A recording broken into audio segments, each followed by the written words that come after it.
Assalamualaikum warahmatullahi wabarakatuh. Salam sejahtera untuk kita semua. Semoga kalian tetap semangat dan diberikan kesehatan untuk mengikuti pembelajaran jauh ini. Masih bersama saya, kita belajar bahasa Indonesia kelas 10. Pada pertemuan ini kita tetap membahas mengenai teks anekdot. Sebelum saya menyampaikan materi mengenai teks anekdot, terlebih dahulu saya akan menyampaikan tujuan pembelajaran kali ini. Tujuan pembelajaran melalui pembelajaran daring dengan menggunakan model pembelajaran discovery learning, peserta didik mampu menganalisis struktur dan kebahasaan teks anekdot, serta terampil menciptakan kembali teks anekdot dengan memperhatikan struktur dan kaidah kebahasaan, baik lisan maupun tulis, dengan rasa ingin tahu, responsif, dan tanggung jawab. Selama proses pembelajaran, bersikap jujur, percaya diri, serta pantang menyerah. Baik, pada materi sebelumnya, kita telah mempelajari teks anekdot dari aspek makna tersirat dan pokok isi teks anekdot. Nah, pada materi kali ini, kita akan mempelajari struktur teks anekdot dan kebahasaan teks anekdot. Struktur teks anekdot. Struktur teks anekdot terdiri atas abstraksi, orientasi, krisis atau komplikasi, reaksi, dan koda. Abstrak merupakan pendahuluan yang menyatakan latar belakang atau gambaran umum tentang isi suatu teks. Orientasi merupakan bagian cerita yang mengarah pada terjadinya suatu krisis, konflik, atau peristiwa utama.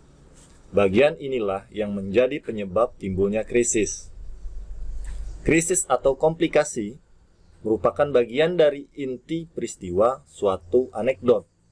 Pada bagian krisis itulah terdapat kekonyolan yang menggelitik dan mengundang tawa. Reaksi merupakan tanggapan atau respon atas krisis yang dinyatakan sebelumnya. Reaksi yang dimaksud dapat berupa sikap, mencela, atau menertawakan. Koda merupakan penutup atau simpulan sebagai pertanda berakhirnya cerita. Di dalamnya dapat berupa persetujuan, komentar, ataupun penjelasan atas maksud dari cerita yang dipaparkan sebelumnya. Bagian ini biasanya ditandai oleh kata-kata seperti itulah, akhirnya, demikianlah. Keberadaan koda bersifat opsional, bisa ada ataupun tidak ada. Contoh analisis struktur teks anekdot. Judul, aksi maling tertangkap CCTV. Isi, seorang warga melapor kemalingan.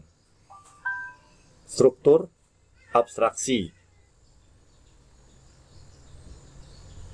Isi, pelapor, Pak, saya kemalingan. Polisi, kemalingan apa?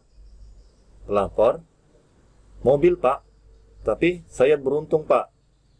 Nah, ini merupakan bagian struktur orientasi. Polisi, kemalingan kok beruntung? Pelapor, iya Pak, saya beruntung karena CCTV merekam dengan jelas. Saya bisa melihat dengan jelas wajah malingnya.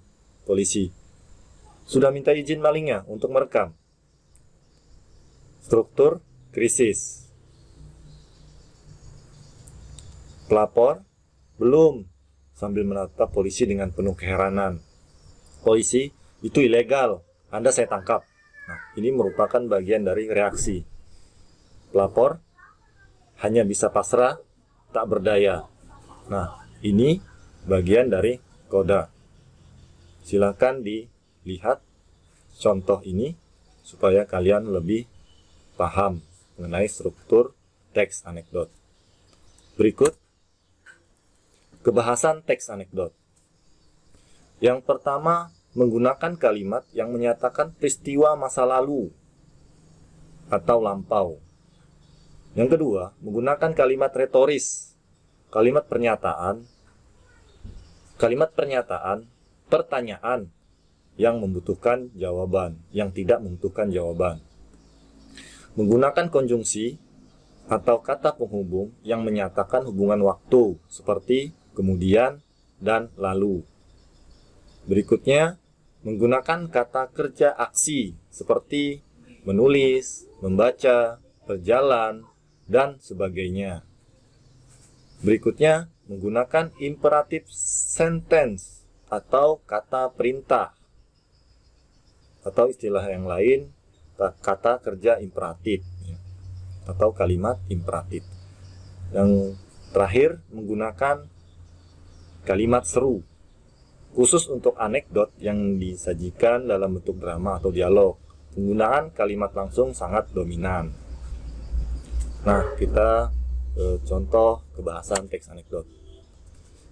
Berikut contoh teks anekdot. Kisah pengadilan tindak pidana korupsi. Pada puncak pengadilan korupsi politik, jaksa penuntut umum menyerang saksi. Apakah benar, teriak jaksa, bahwa Anda menerima $5.000 untuk berkompromi dalam kasus ini? Saksi menatap keluar jendela seolah-olah tidak mendengar pertanyaan. Bukankah benar bahwa Anda melihat $5.000 untuk berkompromi dalam kasus ini? Ulang pengacara. Saksi masih tidak menanggapi. Akhirnya hakim berkata, "Pak, tolong jawab pertanyaan jaksa." "Oh, maaf." Saksi terkejut sambil berkata kepada hakim, "Saya pikir dia tadi berbicara dengan Anda." Berikut analisis kaidah kebahasaan dari teks kisah pengadilan tindak pidana korupsi. Nah, unsur kebahasaan, kalimat yang menyatakan peristiwa masa lalu. Contoh kalimatnya, pada puncak pengadilan korupsi politik, jaksa penuntut umum menyerang saksi. Ini merupakan bagian dari kalimat yang menyatakan peristiwa masa lalu. Kalimat retoris, ya. Apakah benar, teriak jaksa, bahwa Anda menerima $5.000 untuk berkompromi dalam kasus ini? Nah, ini pernyataan atau kalimat retoris. Apa benar, ya? Berikut penggunaan konjungsi yang menyatakan hubungan waktu. Nah, contoh kalimatnya, akhirnya hakim berkata, "Pak, tolong jawab pertanyaan jaksa." Nah, ini konjungsinya yaitu akhirnya, ya. Berikutnya, penggunaan kata kerja aksi. Contoh kalimatnya, saksi menatap keluar jendela seolah-olah tidak mendengar pertanyaan. Berikutnya, penggunaan kalimat perintah. "Pak, tolong jawab pertanyaan jaksa." Nah, ini merupakan unsur kebahasaan penggunaan kalimat perintah. "Pak, tolong jawab." Penggunaan kalimat seru. "Oh, maaf." Ini dia analisis kebahasaan dari teks, ya, anekdot yang berjudul Kisah Pengadilan Tindak Pidana Korupsi.